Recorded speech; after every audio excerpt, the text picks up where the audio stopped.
الحمد لله رب العالمين والصلاة والسلام على أشرف الأنبياء وسيد المرسلين سيدنا محمد وعلى آله وأصحابه أجمعين.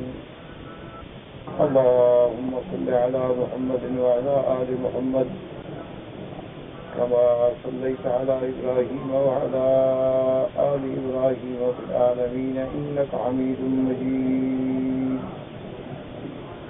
قال الله تبارك وتعالى في كلامه المجيد: أعوذ بالله من الشيطان الرجيم. بسم الله الرحمن الرحيم. سبحان الذي أسرى بعبده ليلا من المسجد الحرام إلى المسجد الأقصى الذي باركنا حوله لنريه من آياتنا إنه هو السميع البصير. اللہ تبارک و تعالی نے قرآن مقدس کی ان آیات مبارکہ میں جو سورۃ الاسراء یا سورۃ بنی اسرائیل میں ارشاد فرمایا ہے، اور یہ سورۃ مبارکہ جو ہے سورۃ مکیہ ہے. جیسا کہ الحمدللہ ہم متعدد بار پڑھ چکے ہیں اور سن چکے ہیں کہ میرے آقا سرکار دو عالم رحمت دو عالم سیدنا محمد رسول اللہ صلی اللہ علیہ وسلم پر قرآن مقدس کی جتنی آیات یا جتنی صورتیں ہجرت سے پہلے اتری ہیں وہ سب سورۃ مکیہ ہیں.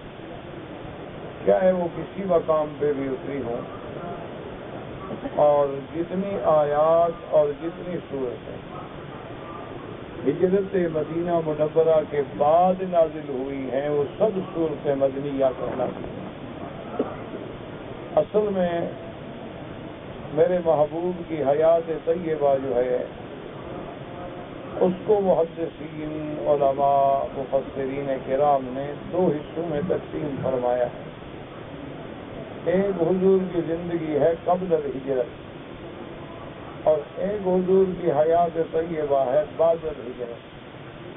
تو جب دو حصوں میں ہے تو جو ہجرت سے پہلے نازل ہوا وہ مکی ہو گئی، اور جو ہجرت سے بعد نازل ہوئی وہ ساری صورتیں مدنی ہو گئی. سرکار دو جہاں صلی اللہ علیہ وسلم کی ولادت باسعادت کے بعد 40 سال کی عمر مبارک مکمل ہونے پر اللہ کی وحی نازل ہوئی، اور غار حرا میں سب سے پہلے قرآن کی 5 آیتیں اتری جس میں سرکار دو عالم کی نبوت کا آغاز. اس کے بعد جب اللہ نے آپ کو انذار کا حکم دیا تو گویا رسالت کا آغاز ہوا. تو ہمارے محبوب جو ہیں وہ امام الرسل بھی ہیں اور امام الانبیاء بھی ہیں. اللہ پاک نے آپ کو دونوں عظمتوں سے نوازا ہے. تو اب 40 سال کے بعد جب قرآن کی پہلی آیت اتری، پہلی وحی اتری غار حرا میں، اقرأ باسم ربک الذی خلق، 5 آیتیں اتری سرکار دو عالم پر، اور حضور صلی اللہ علیہ وسلم نے پھر 13 سال زندگی مبارک مکے میں گزاری ہے. یعنی قرآن نازل ہونے کے بعد 13 سال، تو گویا آپ کی عمر 53 سال ہو گئی. تو جب حضور کی عمر مبارک 53 سال ہوئی تو اب حضور نے ہجرت فرمائی، اور ہجرت فرمانے کے بعد سرکار دو عالم صلی اللہ علیہ وسلم کی زندگی مبارک جو مدنی زندگی ہے وہ تقریباً 10 سال. اسی لیے 2 قول ہے میرے آقا کی عمر مبارک میں. بعض علماء فرماتے ہیں کہ حضور کی عمر مبارک 65 سال ہے، اور بعض علماء کرام فرماتے ہیں کہ حضور کی عمر مبارک 63 سال. دراصل یہ 2 سال کا جو ہے یہ بھی اختلاف نہیں ہے،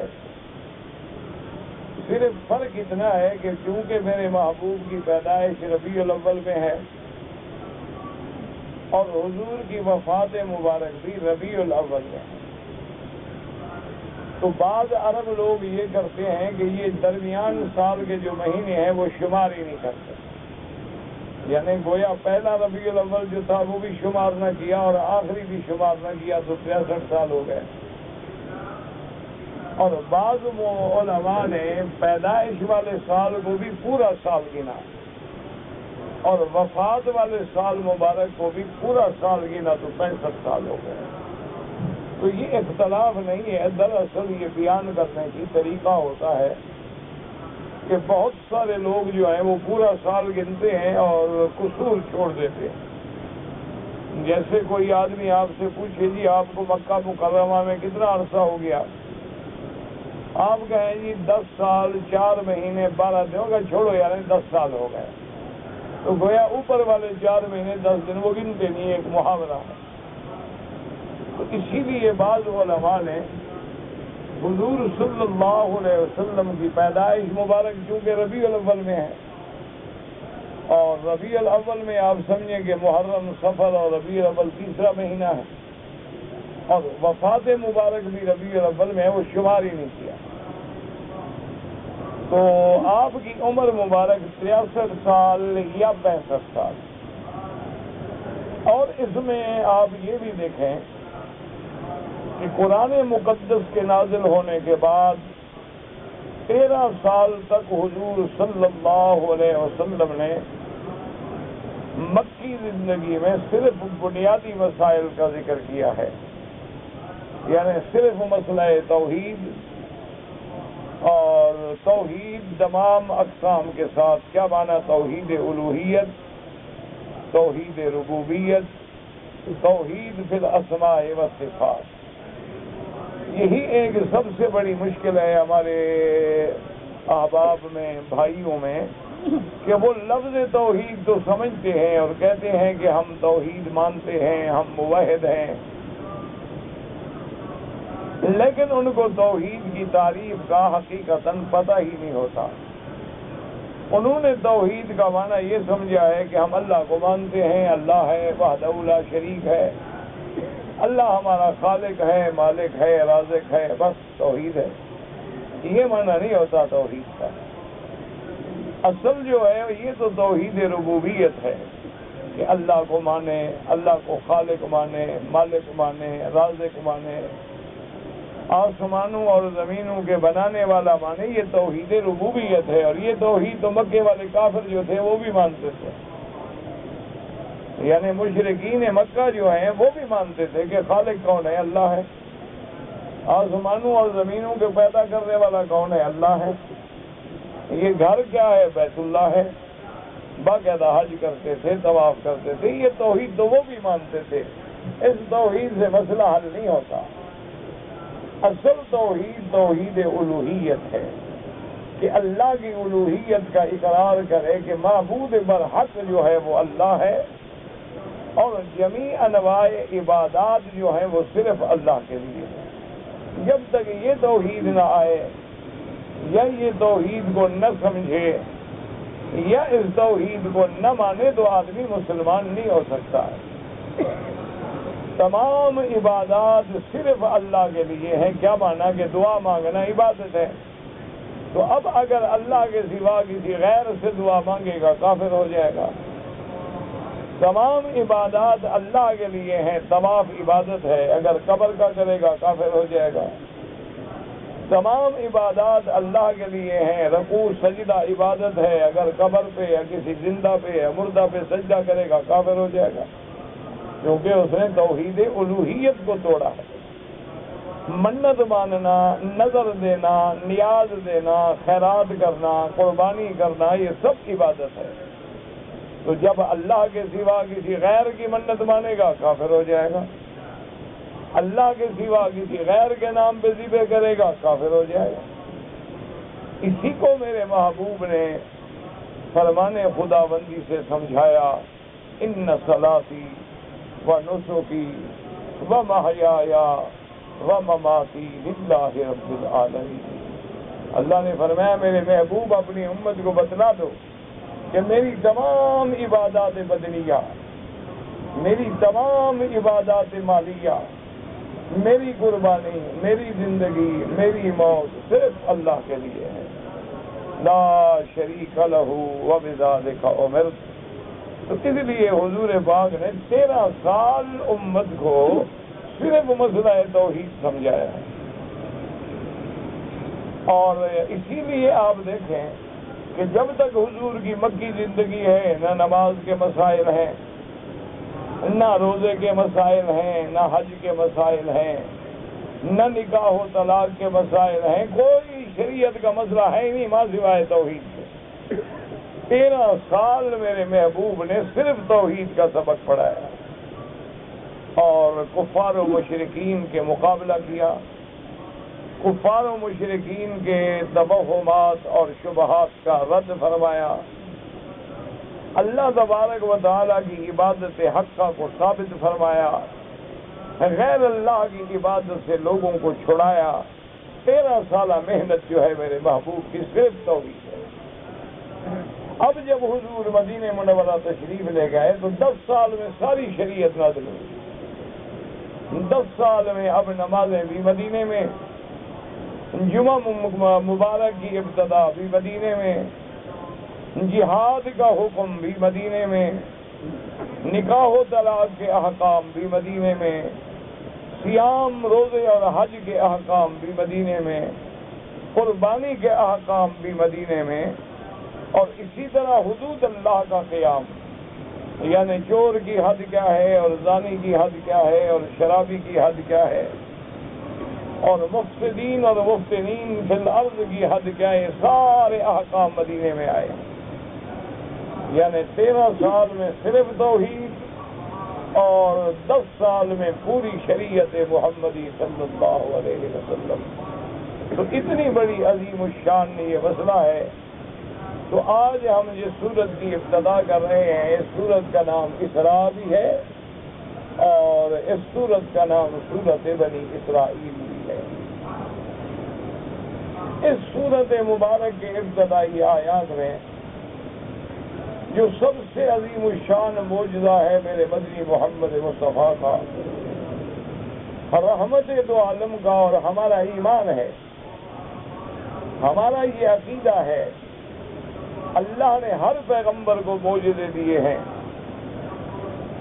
اللہ نے ہر نبی کو معجزات دیے ہیں، لیکن سب سے زیادہ معجزات جو ہیں وہ محمد مصطفیٰ صلی اللہ علیہ وآلہ آلہ و اصحابہ وسلم تسلیما کثیرا کثیرا۔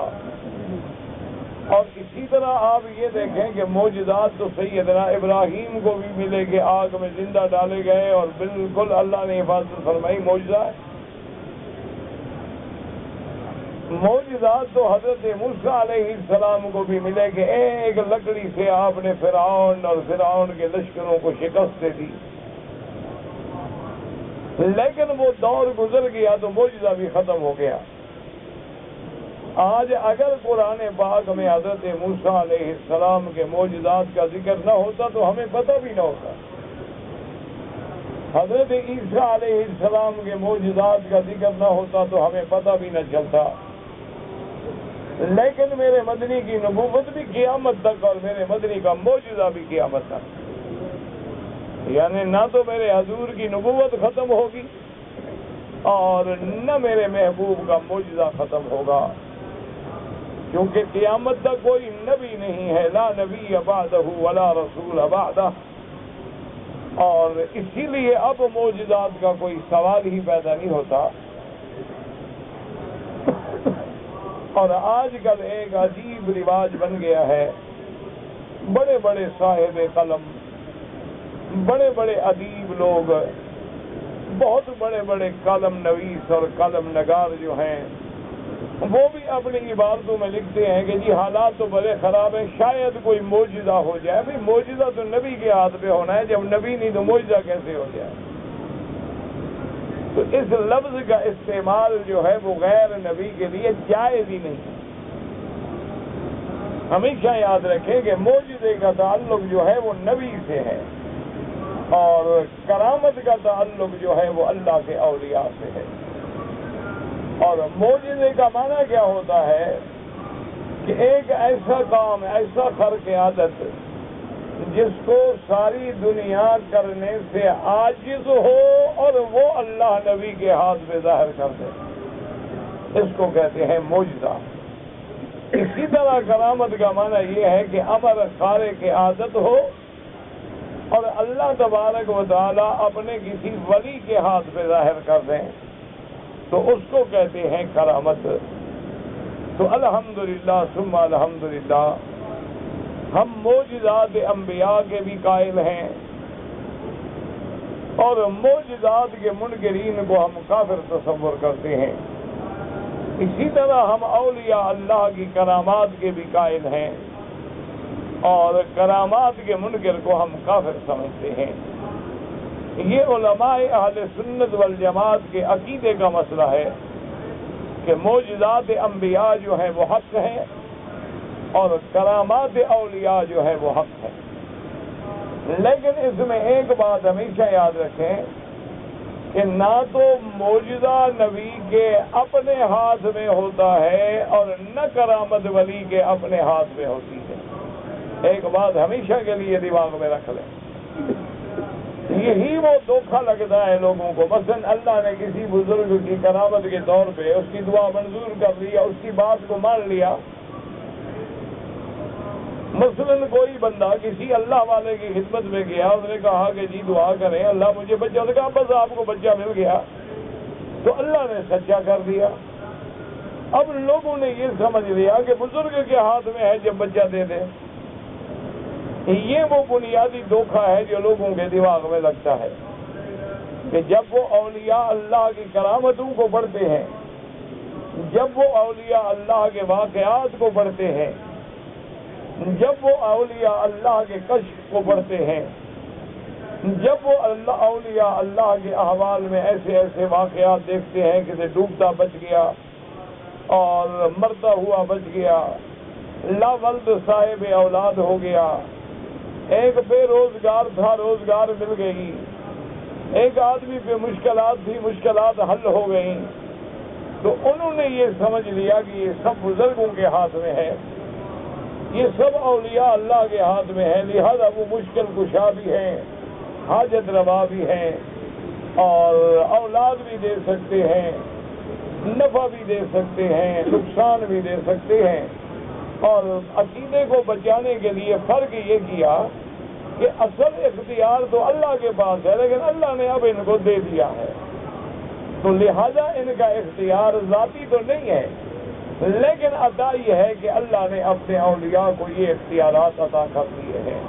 یہی وہ بنیاد ہے جس سے شرک ہوتا ہے۔ اللہ تبارک و تعالی ہر مسلمان کو شرک سے بچائے۔ اللہ تبارک و تعالی ہر مسلمان کا عقیدہ صحیح فرمائے۔ تو بات کو سمجھے میرے عزیز کہ معجزات انبیاء برحق ہیں، لیکن معجزہ نبی کے ہاتھ میں نہیں ہوتا کہ جب چاہے معجزہ دکھا دیں۔ یہ بات اگر اللہ چاہے تو معجزہ ظاہر فرما دیں اور نہ چاہے تو نہ ظاہر فرما دیں۔ اسی لیے اللہ کا قرآن گواہ ہے کہ کافروں نے جب حضور سے مطالبہ کیا کہ آپ مہربانی فرمائیں کہ مکے کی زمین جو ہے یہ آباد ہو جائے، مکے کی زمین میں نہریں اور باغ جاری ہو جائیں، اور صفا پہاڑ جو ہے یہ سونے کا بن جائے، یا آپ ایسا کریں کہ ہمارے سامنے آسمان سے فرشتے اتریں، یا آپ ایسا کریں کہ آسمان سے فرشتے ہمارے نام اللہ کی طرف سے ایک خط لے کے آئیں کہ فلاں ابن فلاں تو مسلمان ہو جاؤ، تو اگر آپ ہمیں یہ معجزات دکھلا دیں تو ہم مسلمان ہو جائیں گے۔ تو اللہ نے فرما دیا کہ میرے محبوب آپ ان کو جواب دے دیں کہ قل سبحان ربی هل كنت الا بشرا رسولا، ان کو بتا دو کہ میرے رب کی شان جو ہے وہ ہر عیب سے پاک ہے، میں تو ایک انسان ہوں اور اللہ کا بھیجا ہوا رسول ہوں، میرے ہاتھ میں تو معجزہ نہیں ہے کہ میں دکھا دوں۔ اگر اللہ تبارک و تعالیٰ چاہے تو ظاہر فرما دے، اور اللہ نہ چاہے تو اللہ کی مرضی ہے۔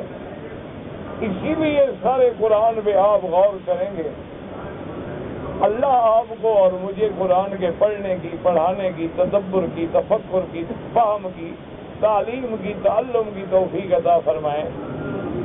آپ دیکھیں گے کہ اب آپ حضرت یعقوب علیہ السلام کا واقعہ دیکھ لیں کہ یوسف علیہ السلام زندہ ہیں، کنویں میں موجود ہیں اور کنعان سے قریب ہیں، لیکن اللہ نے علم نہیں دیا، معجزہ نہیں ظاہر ہوا۔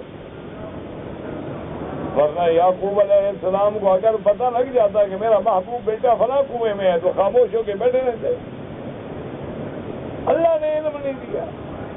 اب یوسف علیہ السلام کو کنویں سے نکالا گیا، بیچا گیا، مصر بھیجا گیا، غلاموں کی منڈی میں بیچا گیا، پتہ نہیں۔ اور جب اللہ تبارک و تعالیٰ نے حضرت یوسف علیہ السلام کی خبر دینی چاہیے تو ابھی ان کی اولاد جو ہے وہ مصر سے نکل رہی ہے، اور یعقوب علیہ السلام اپنے پوتوں کو، اپنے پوتیوں کو، نواسوں کو، نواسیوں کو اکٹھا کر کے کہتے ہیں انی لاجد ریح یوسف، آج تو مجھے یوسف کی خوشبو آ رہی ہے۔ تو اب جب اللہ نے دینا چاہا تو اللہ نے عطا فرما دیا۔ اب اللہ تبارک و تعالیٰ کی شان دیکھیں کہ چونکہ حضرت یعقوب علیہ السلام کی خدمت میں یعقوب علیہ السلام کے بیٹے جو ہیں وہ یوسف علیہ السلام کا قمیص لائے تھے، جس کو اللہ نے قرآن میں ذکر کیا ہے وَجَاءُوا عَلَىٰ قَمِيصِهِ بِدَمٍ كَذِبٍ، کہ یوسف علیہ السلام کے قمیص میں جھوٹ موٹ کا خون لگا کے لے آئے اور کہنے لگے کہ ابا جان یوسف علیہ السلام کو بھیڑیا کھا گیا۔ تو یعقوب علیہ السلام بہت حیران ہوئے، پریشان ہوئے، کہا یار بھیڑیا بڑا عقل مند تھا کہ میرے بیٹے کو کھا گیا لیکن قمیص نہیں پھٹا اور قمیص تمہارے حوالے کر گیا۔ تو بہرحال اب یہ صبر کے علاوہ چارہ کوئی نہیں۔ تو چونکہ قمیص سبب بنا تھا غم کا، اللہ نے قمیص کو سبب بنایا خوشی کا کہ یوسف علیہ السلام نے حکم دیا اذهبوا بقمیصی ھذا فالقوه علی وجه ابی یأتی بصیرا، اور یوسف علیہ السلام نے اس میں سبق بھی دیا کہ میرے بھائیو تم ہی میرا قمیص لے کے گئے تھے نا خون لگا کے، آج بھی میرا قمیص تم لے کے جاؤ ابا کے پاس۔ اذهبوا بقمیصی ھذا فالقوه علی وجه ابی یأتی بصیرا، اللہ تبارک و تعالیٰ ان کی بصارت کو بحال کر دیں گے۔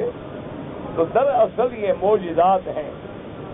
اب لوگ اسی کو بہانے بناتے ہیں کہ دیکھو جی قمیص سے آنکھیں مل سکتی ہیں تو پیر سے آنکھیں کیوں نہیں مل سکتی؟ وہ کہتے ہیں جی کہ اگر قمیص سے یعقوب علیہ السلام کی بصارت جو ہے وہ مل سکتی ہے، وہ تو ایک کپڑا تھا اور ہمارا تو 6 فٹ کا پیر موجود ہے ماشاءاللہ، تو اس پیر سے ہمیں کیوں نہیں مل سکتا ہے؟ تو یہ ایک بنیادی غلطی ہے۔ پہلے یہ بتائیں کہ یوسف کی شان زیادہ تھی یا یعقوب کی؟ نہیں، آخر اللہ نے آپ کو عقل دیا ہے، کوئی بھوسا تو نہیں بھرا ہوا نا دماغ میں۔ حضرت یعقوب باپ ہیں یوسف علیہ السلام، تو شان کس کی زیادہ ہوئی؟ تو یعقوب کا قمیص تو گلے میں تھا ہر وقت، اس سے تو آنکھیں بحال نہیں ہوئی۔ یعقوب کے ہاتھ زیادہ بہتر ہیں کہ قمیص زیادہ بہتر ہے؟ اور ہاتھ بھی روزانہ چہرے پہ لگاتے ہوں گے لیکن پھر بھی آنکھیں بحال نہیں ہوں۔ تو اصل مسئلہ یہ تھا کہ اللہ تبارک و تعالی جب معجزہ ظاہر فرمانا چاہے تو فرما دے، اور جب معجزہ ظاہر نہ فرمانا چاہے تو نہ فرمائے۔ جب چاہا تو قمیص کی خوشبو پہنچا دی، اور جب چاہا تو یوسف خود موجود ہے اور خوشبو نہیں پہنچی۔ اسی طرح آپ دیکھیں کہ سیدنا امیر المؤمنین سیدنا عمر رضی اللہ تعالی عنہ، آپ مدینہ منورہ میں منبر رسول پہ کھڑے ہیں اور جمعہ کا دن ہے اور خطبے کا دن ہے، اور اسی میں فرماتے ہیں کہ یا ساریت الجبل، یا ساریت الجبل، کہ ساریہ پہاڑ کو پشت پہ لے لو۔ صحابہ حیران ہے کہ حضرت عمر کو کیا ہو گیا؟ ساریہ تو نہاوند میں جنگ لڑ رہا ہے اور مدینے سے 1 مہینے کا فاصلہ ہے، اور حضرت عمر یہاں کھڑے ہوئے یا ساریت الجبل اور یا ساریت الجبل۔ تو جب جمعہ سے فارغ ہوئے تو ساتھیوں نے پوچھا کہ یا امیر المومنین کیا بات تھی؟ تو فرمایا کہ اللہ نے خطبے کے دوران میں میرے آگے راستے سارے پردے ہٹا دیے اور مجھے دکھلایا کہ میری فوج شکست کھا رہی ہے، تو میں نے یہاں سے ہدایات جاری کی ہیں اپنے کمانڈر کو کہ تم اس طرح جنگ لڑو۔ صحابہ حیران ہو گئے۔ جب جنگ کے بعد حضرت ساریہ واپس آئے اور ان سے پوچھا گیا تو انہوں نے کہا ہم شکست کھا رہے تھے اور جمعہ کا وقت تھا کہ عمر کی آواز آئی رضی اللہ تعالی عنہ، اور ہم نے اسی حکم کی تعمیل کی اور اللہ نے ہمیں فتح دی۔ اب آپ دیکھیں کہ 1 مہینے دور تک تو دیکھ رہے ہیں، اور اپنا قاتل جو ہے پچھلی صف میں چھپا ہوا ہے اور حضرت عمر کو پتہ کوئی نہیں۔ رضی اللہ تعالی عنہ قاتل ہے، صف میں کھڑا ہوا ہے، حضرت عمر صفیں بنا رہے ہیں، بھئی صفیں درست کر دو، سو استو، آگے آ جاؤ، پیچھے آ جاؤ، اور اسی اثنا میں قاتل نکلتا ہے اور خنجر سے حملہ کرتا ہے، عمر کو پتہ بھی نہیں۔ اس لیے سمجھ لیں کہ معجزات انبیاء برحق ہیں، کرامات اولیاء برحق ہیں، لیکن اللہ چاہتے ہیں تو ظاہر فرما دیتے ہیں اور اللہ چاہتے ہیں تو ظاہر نہیں فرماتے۔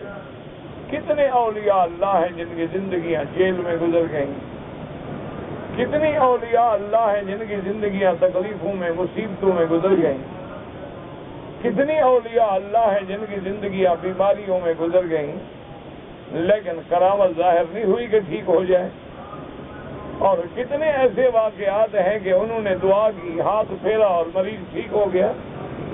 تو یہ سارے اصل چیز یہ ہے کہ اللہ تبارک و تعالیٰ جب چاہتے ہیں تو اس لیے آپ دیکھیں کہ میرے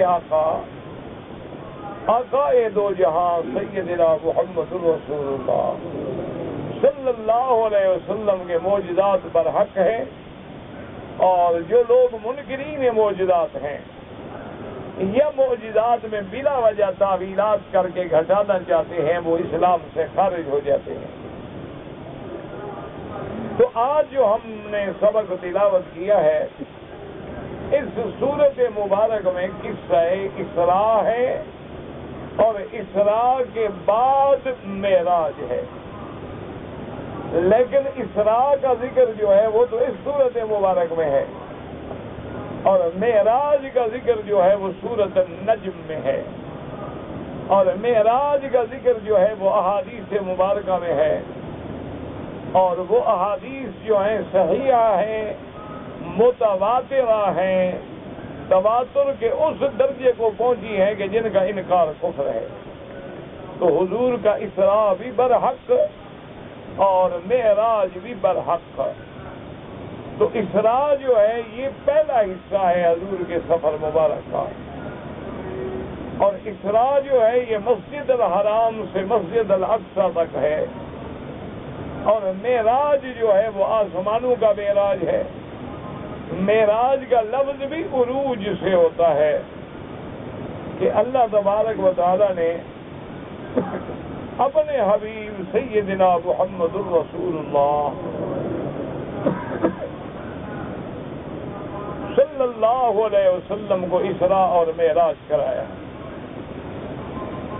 اور اسی میں ایک بات بنیادی طور پہ یہ بھی سمجھ لیں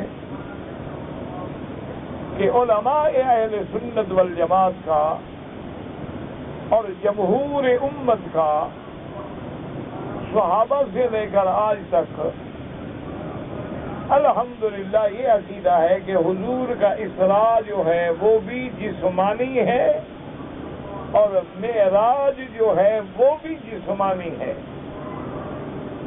اور جسمانی بھی جاگتے ہوئے، سوتے ہوئے نہیں، یعنی خواب نہیں ہے، روحانی نہیں بلکہ جسمانی ہے۔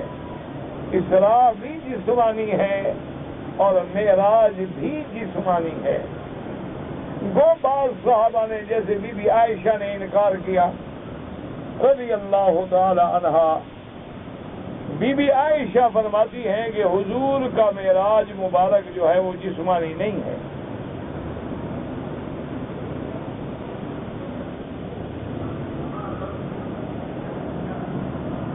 اور بی بی عائشہ صدیقہ بنت صدیق رضی اللہ تعالی عنہا جو بہت بڑی عالمہ ہیں، بہت بڑی مفسرہ ہیں، محدثہ ہیں، اور اللہ کے قرآن کے اسباب نزول کی بہت بڑی عالمہ ہیں۔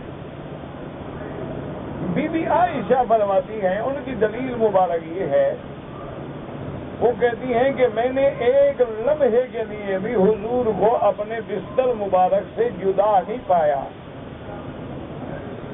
یعنی ما فقدت جسد رسول اللہ صلی اللہ علیہ وسلم عن فراشی، کہ حضور میرے بستر پہ تھے اور ساری رات میرے بستر پہ رہے، تو معراج کیسے ہوا؟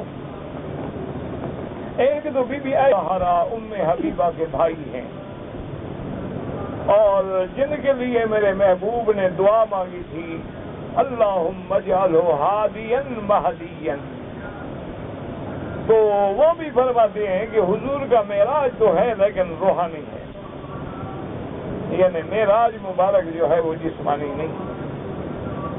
لیکن حضرت ابن عباس رضی اللہ تعالیٰ عنہ، حضرت عبداللہ ابن مسعود رضی اللہ تعالیٰ عنہ، جمہور صحابہ، جمہور تابعین، جمہور ائمہ محدثین اور ائمہ فقہاء اربعہ، یعنی امام ابو حنیفہ، امام شافعی، امام مالک، امام احمد بن حنبل رحمت اللہ علیہم اجمعین کہتے ہیں کہ نہیں، آپ کا اسراء بھی جسمانی ہے اور معراج بھی جسمانی ہے، اور بالکل جاگتے ہوا ہے، خواب میں نہیں۔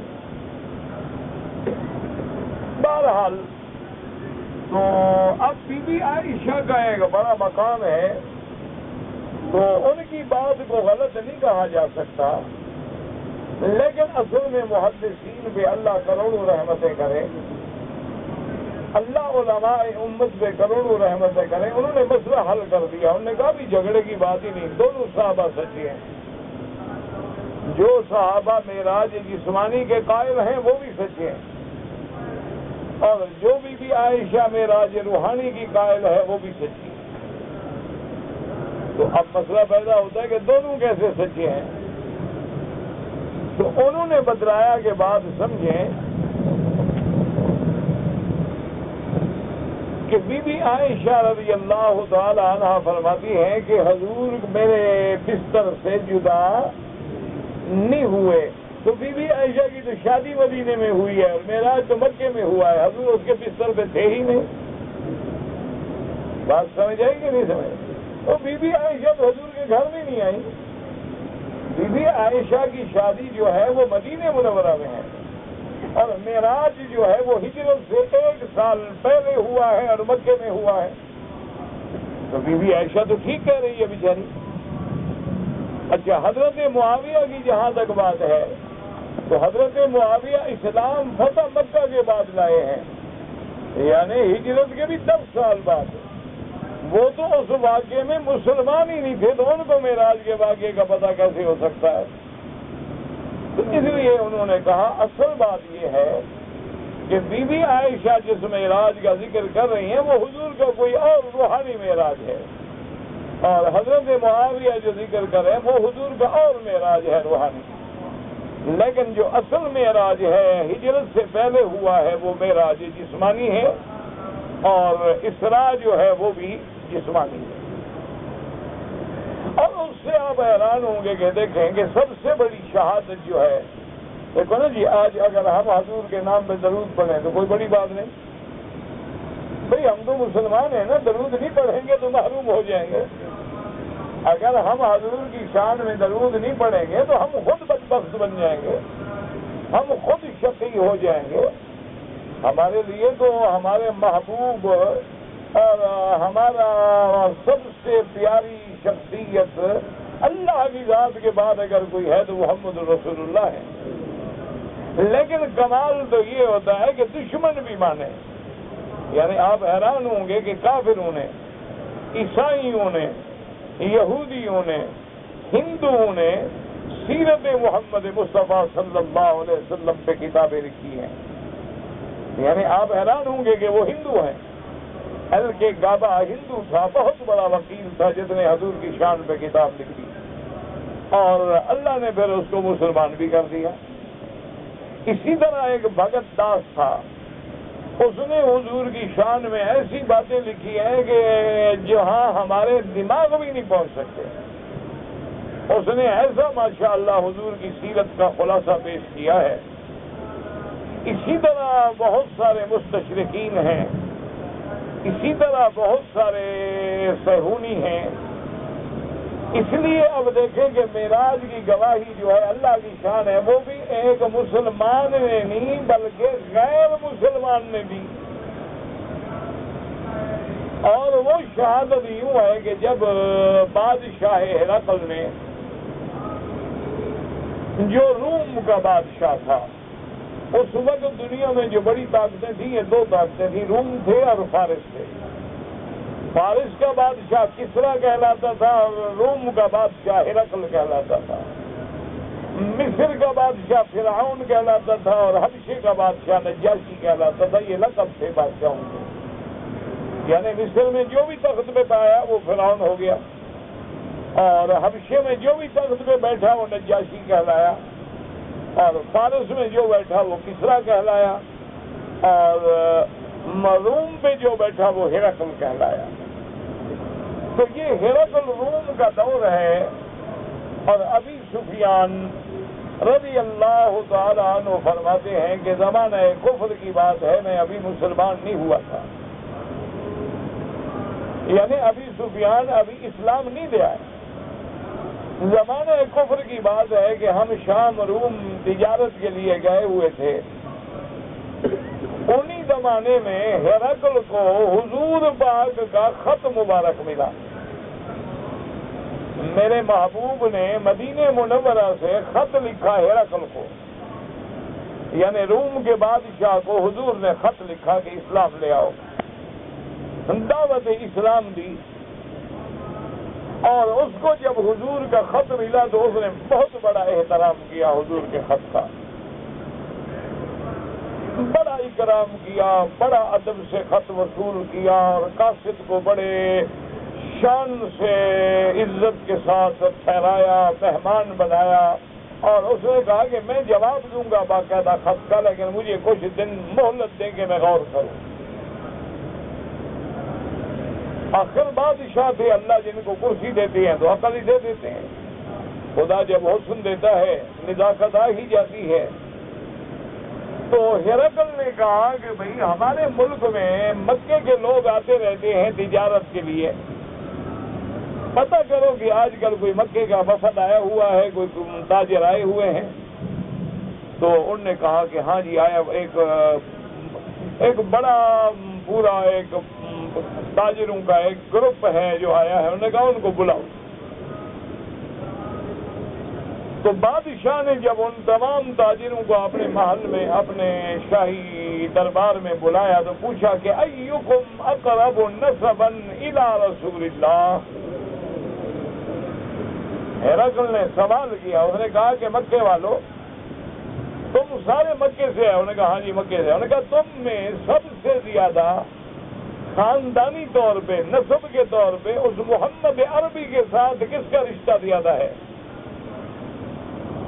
تو ابو سفیان کہتے ہیں میں آگے ہو گیا. میں نے کہا کہ میں حضور کے زیادہ قریب ہوں چونکہ میں حضور کا چچا ہوں.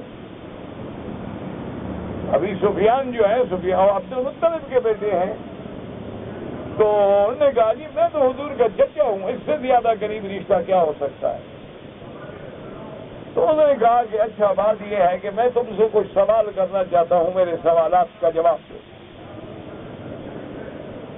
ابو سفیان کہتے ہیں میں نے دل میں سوچا کہ آج بڑا اچھا موقع ہے، اگر اس نے حضور کے بارے میں سوال کیے تو آج کوئی ایسا جھوٹ میں بول دوں تاکہ یہ حضور کی طرف متوجہ نہ ہو جائے، مائل نہ ہو جائے۔ لیکن ابو سفیان کہتے ہیں پھر مجھے خیال آیا کہ جھوٹ تو بولوں لیکن قیامت تک داغ رہے گا کہ ابو سفیان نے جھوٹ بولا تھا، یعنی جھوٹ بولنے سے کافر بھی ڈرتے تھے، کافر سمجھتے تھے کہ جھوٹ بولا تو قیامت تک داغ لگ جائے گا، اور مسلمان کعبہ شریف میں کھڑے ہو کے کعبہ سر پہ رکھ کے جھوٹ بول سکتا ہے۔ اس کو کہو قرآن شریف پہ ہاتھ رکھو گا کہ جی قرآن سارے لے کے سر پہ رکھ لو، کیا فرق پڑتا ہے؟ یہ کافر تھے جو جھوٹ بولنے سے بھی ڈرتے تھے۔ بہرحال اس نے سوال کیے، بڑے سوال کیے اور سارے پوچھتا گیا۔ اس نے کہا ابو سفیان یہ بتاؤ کہ وہ جو باتیں کرتے ہیں وہ سچی ہوتی ہیں یا جھوٹی بھی ہوتی ہیں؟ تو ابو سفیان کہتے ہیں کہ میں نے کہا کہ بادشاہ، میں نے کہا کہ ہرقل بات یہ ہے کہ آج کل انہوں نے ایک نئی بات کی تھی، اس بات کا ہمیں سمجھ نہیں آتا کہ سچی ہے یا جھوٹی ہے۔ تو ہرقل نے کہا کہ وہ کون سی بات ہے؟ انہوں نے کہا جی بات عجیب ہے کہ وہ کہتے ہیں کہ میں نے ایک رات میں مسجد الحرام سے مسجد اقصی کا سفر کیا، پھر اسی رات میں آسمانوں میں گیا، معراج ہوا، میں پہلا آسمان، دوسرا، تیسرا، چوتھا، پانچواں، چھٹا، ساتواں، سدرۃ المنتہا سے سارا دیکھ کے ابھی رات ختم نہیں ہوئی کہ میں مکے میں واپس بھی آ گیا۔ تو ایک بات ابو سفیان نے یہ بھی کی، حضور کا معراج بھی ذکر کیا۔ اس نے کہا کہ یہ بات بادشاہ سلامت ہماری عقل میں نہیں آتی، بھلا یہ سچی ہو سکتی ہے کہ ایک انسان مکے سے شام تک 1 مہینے کا سفر ہے،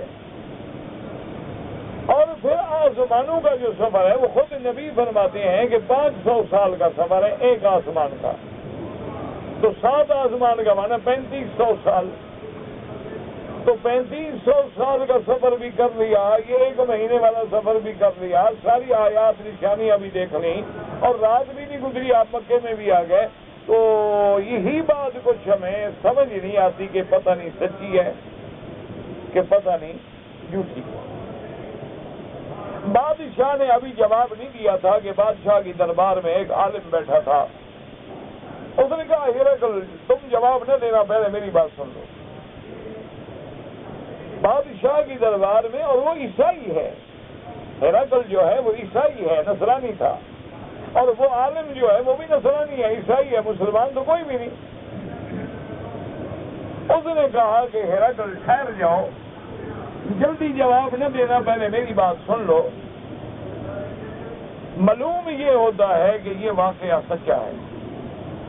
اس نے کہا کیسے سچا ہے؟ اس نے کہا میں بیت المقدس کا انچارج تھا، جن دنوں کی یہ بات بتا رہے ہیں کہ مدینہ جانے سے 1 سال پہلے، تو اسی زمانے میں مسجد اقصی کا انچارج میں تھا، اور رات کو سارے مسجد اقصی کے دروازے بند کرا کے تالے لگا کے اپنی نگرانی میں میں گھر جاتا تھا، اور صبح کی نماز سے پہلے میری نگرانی میں وہ تالے کھلتے تھے۔ تو میں نے ایک رات جب سارے دروازے بند کرائے، سارے بند ہو گئے، لیکن ایک دروازہ بند نہیں ہوتا تھا، تو میں نے بڑا کوشش کی، اور ملازمین سارے اکٹھے ہو گئے، ہم نے بڑا زور لگایا بھی روز یہ دروازہ بند ہوتا ہے، آج اس کو کیا ہو گیا ہے؟ تو ہم نے بڑا زور لگایا، وہ دروازہ بند نہ ہوا، تو ہم نے فوری طور پر مسجد اقصی کے جو انجینئر تھے، معمار تھے، اور قریب رہنے والے لوگ تھے، ان کو بلایا کہ جلدی سے آؤ بھی، کیا بات ہو گئی؟ وہ آئے، روشنی کی اور دیکھا، انہوں نے کہا جی بات یہ ہے اس دروازے پر اوپر دیوار کا بوجھ جو ہے نا وہ گر گیا ہے، دیوار صرف اتر گئی ہے اور بوجھ جو ہے دروازے پہ آ گیا، اور یہ بند نہیں ہو سکتا دروازہ جب تک یہ اوپر والا حصہ ہٹایا نہ جائے۔ تو اب یہ رات کو تو کام ہو نہیں سکتا، یہ تو کافی محنت والا کام ہے کہ اوپر سے دیوار کو ہٹایا جائے گا، پھر اس کا جو اوپر سلیپ ہے وہ ٹھیک کیا جائے گا، تو یہ دن میں کام شروع کریں گے اور کئی دن لگ جائیں گے۔ تو میں نے کہا ٹھیک ہے، اگر بند نہیں ہوتا تو کھلا رہنے دیتے ہیں، تو اب اللہ کا گھر ہے تو مسجد اقصیٰ، وہ تو ایک ادب ہے کہ ہم دروازے بند کر دیتے ہیں، وہ اللہ رحمت کرے کیا ہوگا۔ تو فرماتے ہیں کہ میں یہ کر کے چلا گیا، اور ایک آدمی کو میں نے کہا کہ تم دروازے کے قریب سو جانا، شاید کوئی ضرورت پڑ جائے تو آدمی قریب تو ہونے کا ٹھیک ہے، لیکن وہ سویا نہیں، وہ بھی گھر چلا گیا۔ وہ فرماتے ہیں کہ صبح جب میں آیا تو میں نے دو چیزیں دیکھی، ایک تو باہر مسجد کے قریب فلاں مقام پہ جو پتھر تھا اس میں پہلے سوراخ نہیں تھا، میں نے دیکھا اس میں ایک سوراخ ہے۔ میں حیران ہو گیا، ابھی یہ پتھر میں روز دیکھتا ہوں، اس میں تو کوئی سوراخ نہیں تھا، تو آج یہ سوراخ کیسے، اور اتنا بڑا سوراخ ہے کہ واضح نظر آ رہا ہے۔ اور دوسری بات یہ ہے کہ ہم مسجد میں داخل ہوئے، نماز پڑھی، روشنی ہو گئی اور مستریوں کو بلایا، وہ آ گئے، اور جب دروازہ بند کیا دروازہ بند ہو گیا۔ تو اب ہم حیران ہو گئے کہ یہ رات کو ہم پر کوئی جادو ہو گیا ہے، کیا ہو گیا، ابھی رات کو یہ دروازہ بند نہیں ہوتا تھا۔ تو اس نے کہا اب جو یہ واقعہ بیان کر رہا ہے یہ وہی رات ہے ان کا نبی معراج پہ آئے تھے، اللہ نے وہ دروازہ اس لیے بند نہیں ہونے دیا، اور جب وہ معراج سے گزر گئے تو دروازہ بند ہو گیا۔ اور جس سوراخ کا میں ذکر کر رہا ہوں یہ وہی سوراخ ہے جس کا یہ کہہ رہا ہے کہ جبریل نے اپنی انگلی سے سوراخ کیا اور براق کو وہاں باندھا، تو وہ سوراخ بھی موجود تھا۔ تو اس لیے انکار نہ کرو، محمد مصطفیٰ سچا ہے، اللہ کے نبی نے جو فرمایا ہے وہ سچ فرمایا ہے۔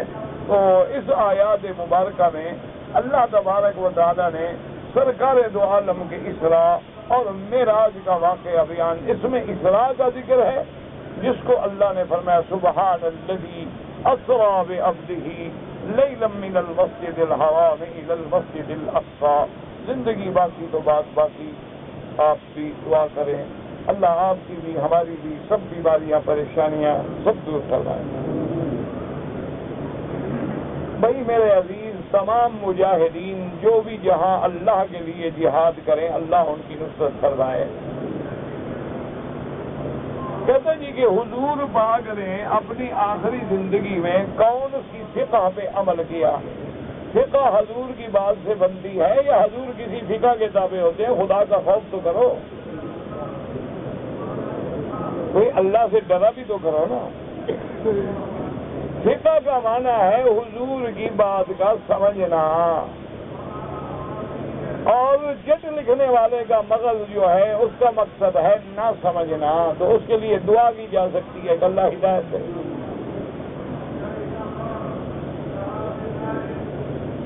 اگر ایک آدمی 2 عمرے کر لے یا 3 کر لے اور مکے میں رہتے ہوئے وہ دوبارہ عمرہ کرنا چاہے تو کہاں سے احرام باندھے گا؟ یہ ہے فقہ۔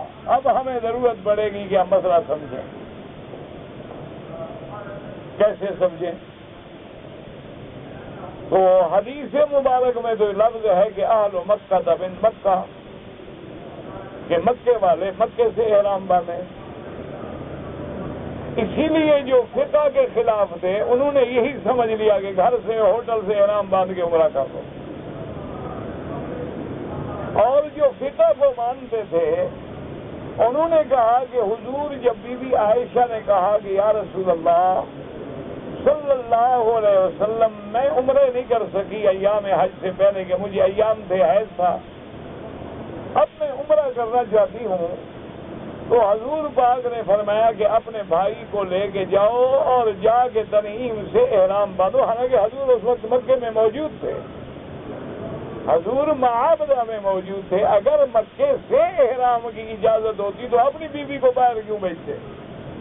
تو لہذا فقہ نے یہ سمجھایا کہ عمرے کا احرام باندھنا ہوگا تو لازماً حرم سے باہر جانا ہوگا. اور اہل مکہ من مکہ بھی حدیث ہے, انہوں نے کہا وہ بھی آنکھوں بھر کے جب حج کا احرام باندھیں گے تو مکے والے گھر سے باندھیں گے.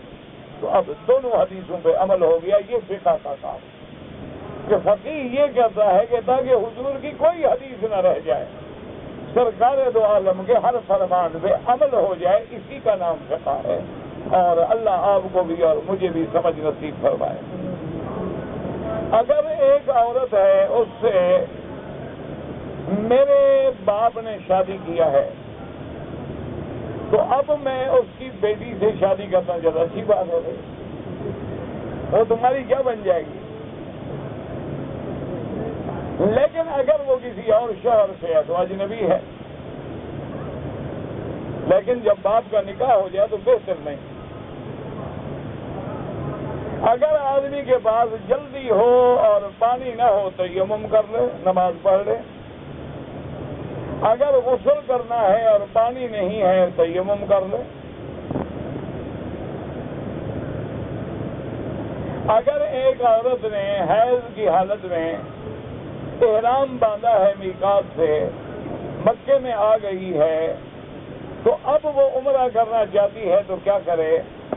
تو اب ضرورت پڑے گی فقہ کی کہ حضور نے فرمایا ہے کہ حالت حیض میں احرام تو باندھ سکتی ہے لیکن مسجد میں داخل نہیں ہو سکتی. جب مسجد میں داخل نہیں ہو سکتی طواف نہیں کر سکتی.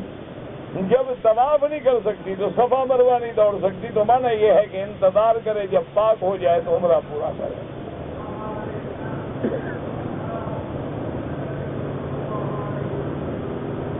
حضرت قاسمی صاحب کے ایک دیرینہ ساتھی تھے جو فوت ہو گئے, اللہ ان کی مغفرت فرمائے.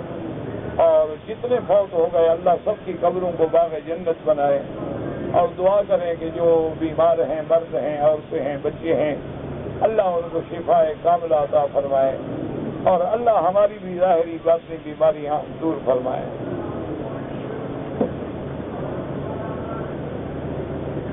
اپنے والدین کے لیے تم عمرہ کرو, حج کرو, جو کرو تو وہ سب جائز ہے. بزرگان دین کا مزار بنانا بالکل ناجائز ہے. مزار قبر کا پختہ کرنا ناجائز ہے. قبر پہ پتھر لگانا ناجائز ہے. قبر پہ گنبد بنانا ناجائز ہے. قبر پہ کتبہ لگا کے نام لکھنا ناجائز ہے. قبر پہ کسی قسم کے چادریں چڑھانا ناجائز ہے. اللہ کے نبی نے ان لوگوں پہ لعنت کی ہے جو ایسا کرتے ہیں. اگر کسی مزار پہ بوسہ دیں بالکل ناجائز ہے. میرے بھائی شیعہ کے اندر بہت اقسام ہیں. آپ نے تفصیل دیکھنی ہو تو منہاج السنہ شیخ الاسلام ابن تیمیہ رحمہ اللہ کو پڑھیں. اور بہرحال موٹی بات یاد رکھیں, جو قرآن کا منکر ہو, جو بی بی عائشہ کی عزت و عصمت پہ تہمت لگاتا ہو اور آپ کو بری نہ سمجھتا ہو, وہ کافر ہے.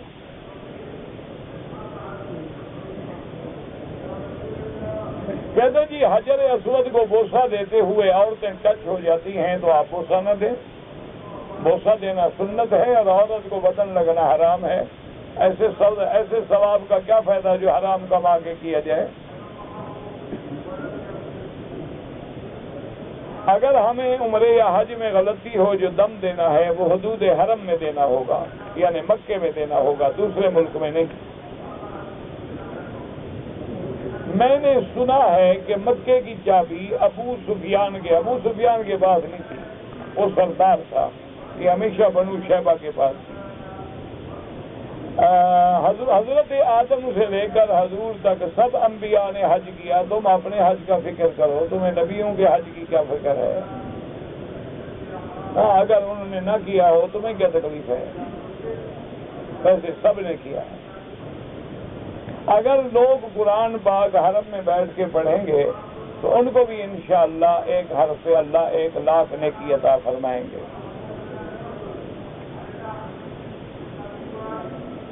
طواف کرنا آہستہ آہستہ جائز ہے یا جلدی جلدی؟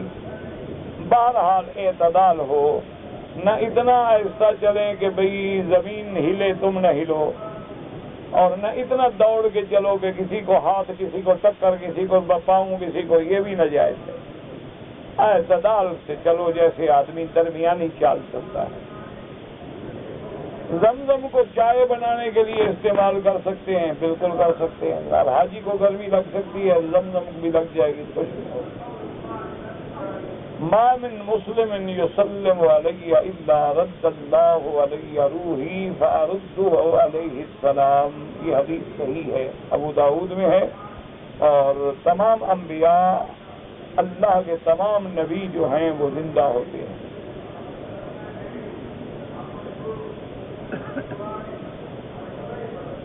کہتے ہیں جی کہ امام ابو حنیفہ جنازے میں فاتحہ نہیں پڑھتے تھے۔ ہاں موطا امام احمد میں حدیث ہے، حضرت ابو ہریرہ راوی ہیں کہ پہلی رکعت میں ثنا، دوسری میں درود اور تیسری میں دعا۔ امام ابو حنیفہ بھی اس حدیث پہ عمل کرتے ہیں۔ میں آپ سے بیعت کرنا چاہتا ہوں، ایسی بے وقوفی کا کیا خیال آ گیا آپ کو؟